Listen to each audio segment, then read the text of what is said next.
کھڑکی کے اس پار سے ایک دراز قد لڑکی کار کی طرف چلی آ رہی تھی۔ چہرے کے گرد سکارف لپیٹے، بلو جینس کے اوپر گھٹنوں تک آتا سفید کوٹ پہنے، وہ کوٹ کی جیبوں میں ہاتھ ڈالے سر جھکائے چلی آ رہی تھی۔ اس کی رنگت استنبول کے سورج کی طرح سنہری اور آنکھیں بوجھل بادلوں کی مانند سرمئی تھیں۔ وہ لڑکی ان دونوں ترک لڑکوں کے پاس پہنچی اور مسکراتے ہوئے چغتائی کے ہاتھ سے چابی لی۔ رحمت پیچھے کھڑا ہائی ایس کی جانب اشارہ کر کے کچھ کہنے لگا۔ وہ لڑکی اپنی نرم مسکراہٹ کے ساتھ سر ہلاتی سنتی گئی۔ پھر وہ دونوں چلے گئے اور وہ لڑکی کار کی طرف آئی، دروازہ کھولا اور ڈرائیونگ سیٹ پہ بیٹھ کر گردن پیچھے گھمائی۔ السلام علیکم اور ترکی میں خوش آمدید۔ اس کی انگریزی شستہ اور انداز بے حد نرم تھا۔ حیا نے محسوس کیا کہ ترک السلام علیکم کے بجائے السلام علیکم کہتے تھے۔ وعلیکم السلام۔ حیا نے اس کا بڑا ہاتھ تھاما تھا تو اسے لگا اس نے اتنا نرم ہاتھ کبھی نہیں چھوا، گویا وہ کسی مکھن کا ٹکڑا تھا۔ میرا نام ہالے نور ہے۔ میرا تعلق رومی فورم سے ہے۔ میں سبونجی سے میٹیریل سائنس اینڈ انجینئرنگ میں ایم ایس کر رہی ہوں۔ ایئرپورٹ پر آپ کو لینے کے لیے مجھے ہی آنا تھا مگر میں کہیں پھنس گئی تھی، اس لیے نہیں آ سکی، بہت معذرت۔ اس نے کار واپس موڑ دی تھی۔ حیا سلیمان خدیجہ رانا۔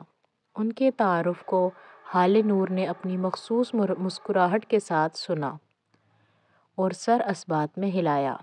وہ واقعی نور کا حالہ تھی، دھلی ہوئی چاندنی۔ اب ہم انصاری محلہ جا رہے ہیں، وہ اسٹیئرنگ وہیل گھماتے ہوئے کہہ رہی تھی۔ محلہ؟ اردو والا محلہ حیا؟ ڈی جے نے دھیرے سے سرگوشی کی۔ شاید، تبھی تو کہتے ہیں کہ اردو ترک سے نکلی ہے۔ تم نے میٹرک میں اردو زبان کے مضمون میں اس فقرے کا رٹا نہیں لگایا تھا کہ لفظ اردو ترک زبان سے نکلا ہے جس کے معنی لشکر کے ہیں؟ ڈی جے نے چہک کر فقرہ مکمل کیا۔ ایوب سلطان جامعہ کے بیرونی بازار کا نام ہے۔ انصاری محلہ تھا، بے حد رش، بہت سے لوگ اور ہر سو اڑتے چگتے کبوتر۔ وہ تینوں لوگوں کے درمیان بمشکل راستہ بناتی مسجد کے احاطے تک پہنچی تھیں۔ نماز سے فارغ ہو کر حیا نے دیکھا وہاں جامعہ کا نام ایوب سلطان جامعہ لکھا تھا۔ اس نے سوچا کہ جامعہ میں جے کی جگہ سی لکھا ہے جو کہ غلط لگ رہا ہے۔ ہماری زبان میں سیکھ کو عربی کے جیم کی آواز سے پڑھا جاتا ہے۔ انصاری محلے کے رش سے گزرتے ہوئے اس کی حیرت میں حالے نے بتایا۔ وہ مسکراتی ہوئی بڑے اعتماد سے اپنے سفید کوٹ کی جیبوں میں ہاتھ ڈالے چل رہی تھی۔ اس کی بات پہ حیا بے اختیار چونکی۔ حیران کیوں ہو؟ حالے نے رک کر شاپر سے اپنے جوتے نکالتے ہوئے اسے دیکھا۔ وہاں مسجد میں داخلے کے وقت جوتے باہر رکھنے کے بجائے شاپر میں رکھنے اور ساتھ شاپر ہمہ وقت اٹھائے رکھنے کا رواج تھا۔ یعنی اگر کسی کا نام جہان ہو تو وہ ترک ہجوں میں اسے کیسے لکھے گا؟ بلا ارادہ اس کے لبوں سے نکلا۔ پھر وہ فوراً گڑبڑا کر ڈی جے کو دیکھا۔ وہ ذرا فاصلے پر کبوتروں کی تصویر کھینچ رہی تھی۔ اس نے نہیں سنا تھا۔ حالے شاپر ڈسٹ بن میں پھینک کر سیدھی ہوئی اور مسکرا کر ہجے کر کے بتایا، CIHAN۔ اوہ! اس نے خفیف سا سر جھٹکا۔ تبھی وہ اسے فیس بک پہ نہیں ملا تھا۔ وہ اس کو جہان لکھ کر ڈھونڈتی رہی مگر وہ تو اپنے نام کو CHIAN چیہان یعنی کہ جہان لکھتا ہوگا۔ گلی صاف ستھری اور کشادہ تھی۔ دونوں اطراف میں دکانوں کے دروازے کھلے تھے۔ آگے کرسیاں میزیں بچھی تھیں۔ ارد گرد بہت سے اسٹال لگے تھے۔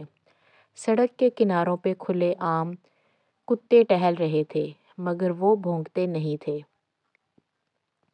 حیا کو بھوک لگ رہی تھی اور اب وہ اس سفر نامے سے بور ہونے لگی تھی۔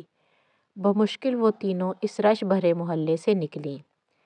ایکسچینج اسٹوڈنٹس کو پہلا کھانا ایک ترک میزبان خاندان دیا کرتا ہے اور ابھی ہم اسی میزبان خاندان کے گھر جا رہے ہیں۔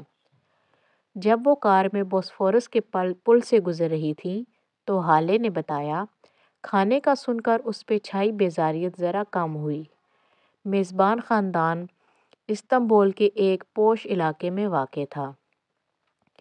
کشادہ سڑک، خوبصورت بنگلوں کی قطار اور بنگلوں کے سامنے سبزے پہ جمی برف۔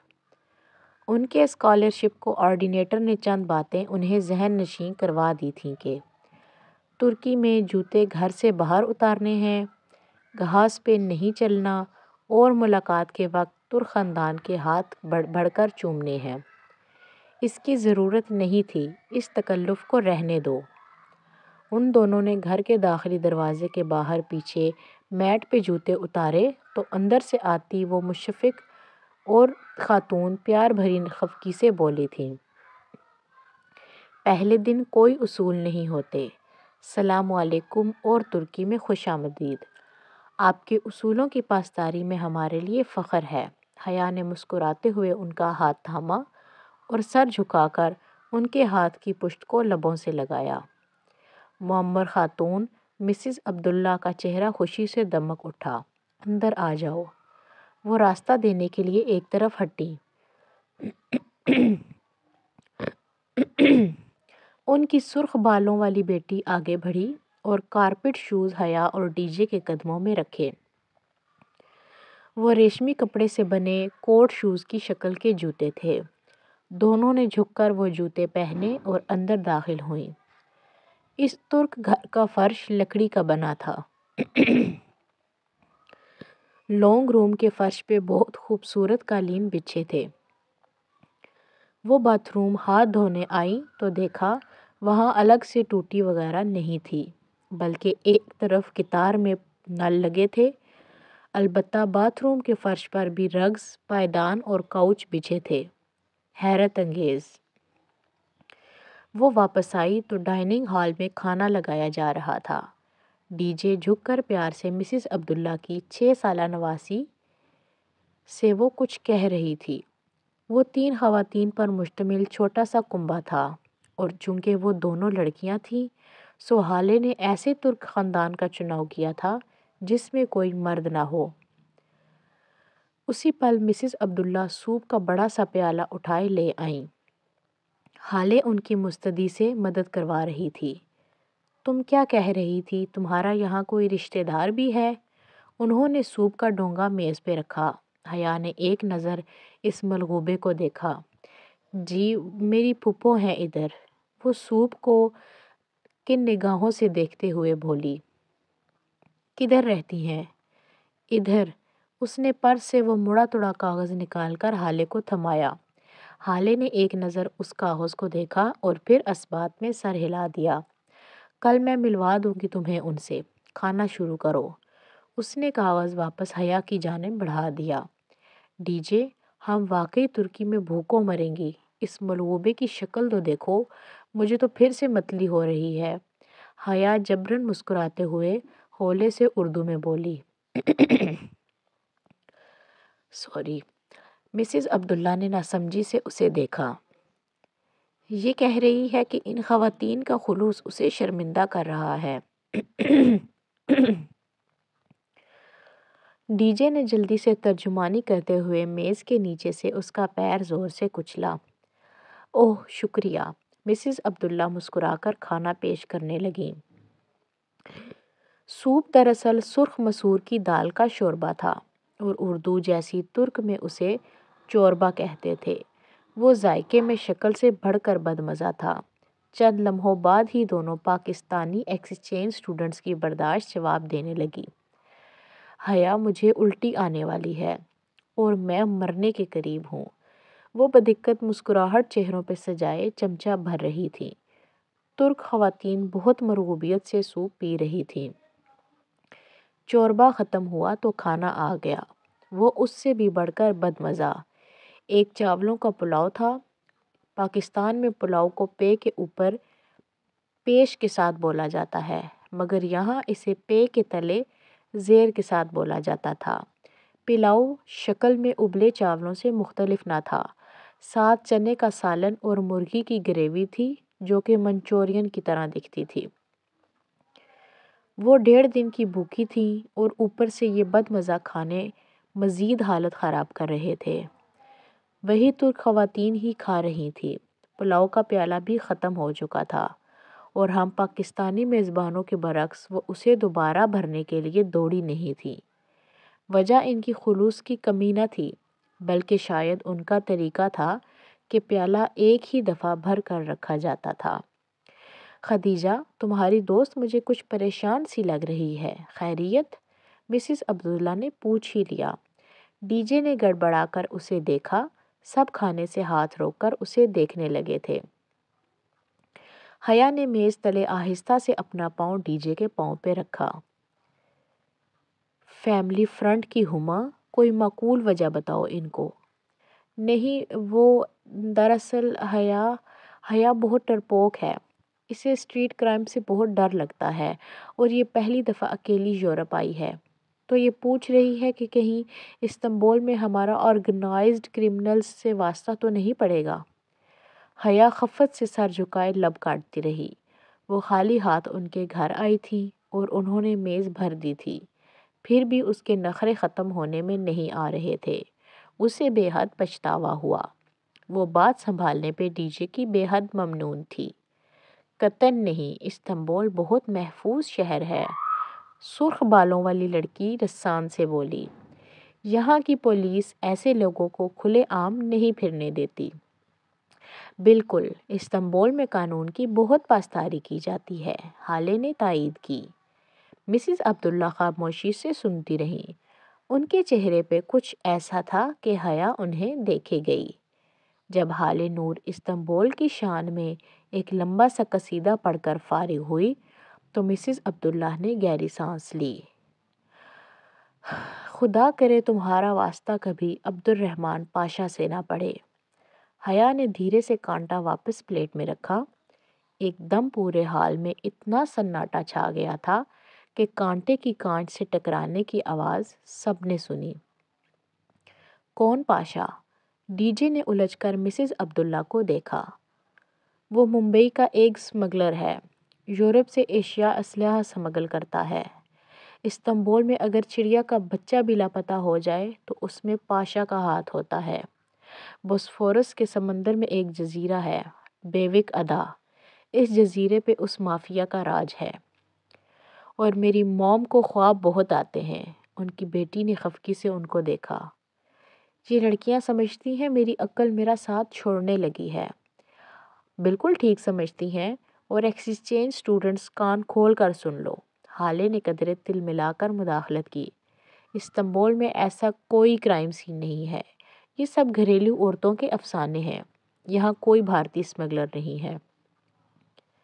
دونوں ترک لڑکیاں اپنے تئیں بات ختم کر کے اب سویٹ ڈش کی طرف متوجہ ہو چکی تھیں۔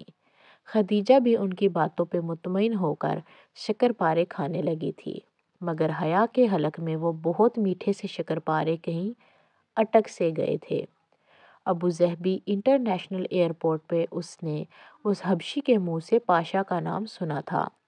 وہ نہایت مزمحل سا اپنی بیوی سے عربی میں بات کر رہا تھا، اپنے بیٹے کے علاج کا ذکر، مگر ہو سکتا ہے کہ وہ کسی اور پاشا کے کام کا ذکر کر رہا ہو، اور واقعی ترک گھریلو عورتوں کے افسانوں کے مرکز پاشا کا کوئی وجود نہ ہو۔ الوداعی لمحات میں جب باقی سب آگے نکل چکے تو مسز عبداللہ نے دھیرے سے حیا کے قریب سرگوشی کی۔ یہ لڑکیاں استنبول کی برائی نہیں سن سکتی، تمہیں اس لیے بتایا کہ تم کرائم سے ڈرتی ہو اور خوبصورت بھی ہو۔ خوبصورت لڑکیوں پہ عموماً ایسے لوگ نظر رکھتے ہیں۔ حیا نے چونک کر انہیں دیکھا، ان کے جھریوں زدہ چہرے پہ سچائی بکھری تھی۔ وہ واقعی اپنا وجود رکھتا ہے۔ وہ بالکل سون سی ہوئی انہیں دیکھے گئی۔ کیا افواہوں کا خوف مجسم صورت میں ان کے سامنے آ گیا تھا، یا ان کی عقل واقعی ان کا ساتھ چھوڑ رہی تھی؟ شام کے سائے گہرے پڑ رہے تھے جب وہ اسپونجی یونیورسٹی پہنچی۔ اسپونجی امرا کی جامع تھی۔ وہاں 4 ماہ کے ایک سیمسٹر کی فیس بھی $10,000 سے کم نہ تھی۔ شہر سے دور مضافات میں واقع وہ قدرے گولائی میں تعمیر کردہ عمارت بہت پرسکون دکھتی تھی۔ چونکہ وہ جگہ استنبول شہر سے قریباً 45 منٹ کے فاصلے پہ تھی، اس لیے اسپونجی میں ڈے اسکالرز نہیں ہوتے تھے۔ اس کے تمام طلباء و طالبات بشمول حالِ نور جیسے لوگوں کے جن کے گھر استنبول میں ہی تھے، ہاسٹل میں رہائش پذیر تھے۔ یونیورسٹی کی عمارت سے دور برف سے ڈھکے میدانوں میں ایک جگہ تھوڑے تھوڑے فاصلے پہ اونچی عمارتیں کھڑی تھیں۔ وہ ان کے رہائشی ڈورم بلاکس تھے۔ انگریزی حرف ایل کی صورت کھڑی 3 منزلہ عمارتیں جن کے کمروں کے آگے بالکونیاں بنی تھیں۔ 6 کمرے ایل کی ایک لکیر پہ تھے اور 6 دوسری لکیر پہ۔ تمہارا کمرہ دوسری منزل پہ ہے، حالے نے اس کا سامان گاڑی سے نکالتے ہوئے بتایا۔ حیا اور ڈی جے دوسرا بیگ گھسیٹ کر لا رہی تھیں۔ ایل کی شکل کا ڈورم بلاک، جس کو حالے B1 کہہ رہی تھی، کے باہر گولائی میں چکر کھاتی سیڑھیاں کھلے آسمان تلے بنی تھیں جو اوپر تک لے جاتی تھیں۔ لوہے کی ان سیڑھیوں کے ہر 2 زینوں کے درمیان خلا تھا اور زینوں پہ برف کی موٹی تہہ تھی۔ ذرا سا پاؤں پھسلے اور آپ کی ٹانگ اس گیپ میں سے نیچے پھسل جائے۔ وہ تینوں گرتی پڑتی بمشکل حیا کا سامان اوپر لائیں۔ کمرہ تو اچھا ہے، ہم یہاں رہیں گے؟ حیا نے حالے کی تھمائی چابی سے اپنی ڈورمیٹری کا دروازہ دھکیلا تو بے اختیار لبوں سے نکلا، ہم نہیں، صرف تم، کیونکہ خدیجہ کا بلاک B2 ہے، وہ جو سامنے ہے۔ اس نے انگلی سے دور برفیلے میدان میں بنی عمارت کی جانب اشارہ کیا۔ کیا مطلب، میں ادھر اکیلی؟ وہ دنگ رہ گئی۔ بعد میں تم بلوا سکتی ہو ڈورم آفیسر سے کہہ کر، ابھی تم آرام کرو۔ ہر کمرے میں 4 اسٹوڈنٹس ہوتے ہیں، ہر اسٹوڈنٹس کی ٹیلی فون ایکسٹینشن اس کی میز پہ ہوتی ہے۔ آج کل چھٹیاں ہیں، اکثر طالب علم اپنے گھر گئے ہوئے ہیں۔ تمہارا کمرہ خالی ہے، مگر تم جا کر اپنے بیڈ پر ہی سونا۔ ترک لڑکیوں کے بستر پر کوئی سو جائے تو وہ بہت برا مانتی ہیں۔ کوئی مسئلہ ہو تو میرا ڈورم بلاک B4 میں ہے، اوکے؟ مسکرا کر وہ بولی تو حیا نے سر ہلا دیا۔ ڈی جے نے بے چارگی سے اسے دیکھا اور حالے کے ہمراہ سیڑھیاں اترنے لگی۔ حالے سنو، اس عمارت کے پیچھے کیا ہے؟ کسی خیال کے تحت اس نے پکارا۔ حالے مسکرا کر پلٹی اور بولی، جنگل۔ پھر وہ دونوں زینے اتر گئیں۔ حیا ایک جھرجھری لے کر پلٹی اور اندر کمرے میں قدم رکھا۔ کمرہ خوبصورتی سے آراستہ تھا۔ ہر دیوار کے سامنے ایک ڈبل سٹوری بنک رکھا تھا۔ عموماً ایسے بنکس میں نیچے ایک بیڈ اور اوپر بھی ایک بیڈ ہوتا ہے، مگر اس میں نیچے بڑی سی رائٹنگ ٹیبل بنی تھی۔ اس کے ساتھ ہی لکڑی کی سیڑھی اوپر جاتی جہاں ایک آرام دہ بیڈ تھا۔ میز پہ ایک ٹیلی فون رکھا تھا۔ وہ چاروں بنکس کو دیکھتی اپنے نام کی میز کی کرسی کھینچ کر نڈھال سی بیٹھ گئی۔ وہ ایک تھکا دینے والا دن ثابت ہوا تھا، مگر ابھی وہ تھکن کے بجائے عجیب سی اداسی میں گھری تھی۔ غیر ملک، غیر خطہ، غیر جگہ اور تنہا کمرہ جس کے پیچھے جنگل تھا۔ اسے جانے کیوں بے چینی ہونے لگی۔ وہ فریش ہونے کے لیے اٹھی اور دروازے کی طرف بڑھی تاکہ باہر کہیں باتھ روم ڈھونڈے۔ ابھی اس نے دروازہ کھولا ہی تھا کہ 2 کمرے چھوڑ کر ایک کمرے کا دروازہ کھلا اور اس میں سے ایک لڑکا بیگ اٹھائے نکلا۔ اس نے جلدی سے دروازہ بند کیا اور پھر مقفل کر دیا۔ گرلز ہاسٹل میں لڑکا؟ اگر پاکستان میں ہوتی تو یقیناً یہی سوچتی، مگر یہ بات تو اسپونجی کے پراسپیکٹس میں پڑھ چکی تھی کہ وہ مخلوط ہاسٹل تھا البتہ ایک کمرے کے اندر صرف ایک صنف والے افراد ہی رہ سکتے تھے۔ وہ بد دل سی ہو کر واپس کرسی پہ آ بیٹھی۔